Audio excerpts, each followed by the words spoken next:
Endi do'stlar, mana shu realni joyiga keldik. Eng asosiy joyi. Men hali ham mana gapimiz ustida turibman. Sen bilan stoygada urishaman deb bu gapiryapti, men bo'yini qabul qilyapman. Lekin undan hech qanaqa javob kelgani yo'q. 10 marta so'radim liga rahbaridan. Kimga bog'lansa, aktaga ruxsat bersa, aktaga ruxsat bersa deyapti. Do'stlar, haqiqiy sport ligasi bor-ku, jangchilarni o'rtasiga tushib, kommentariya yozib, bir-biriga intriga qilib, tatuirovka basharali videochilarni o'rtaga olib chiqib qo'yib, kimdirning hurmatini tushiraman deb harakat qilib prosmotr yig'maydi. Haqiqiy liga telefon qiladi, Humoyun, mana seni yarim gonoraring, buni kontrakt.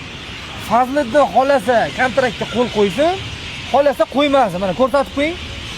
Humoyun To'xtamurodov, Fazliddin Karim Madrahimovdir. Men qo'limni qo'yyapman.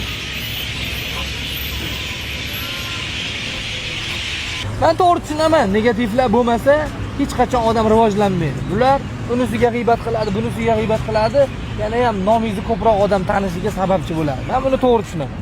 Aytib qo'yinglar endi. Mana bo'sh turibdi. 11-oktyabr Humo Arena Ayba Nomad turnirida meni yoshligimdan qo'llab-quvvatlagan, yaxshi ko'rib poddeshka qilgan haqiqiy insonlarni xursand qilishga va'da beraman. Gap ularda qoldi. Yetkazib ber. Hammasi vatan uchun, shu osmon shu yurt uchun.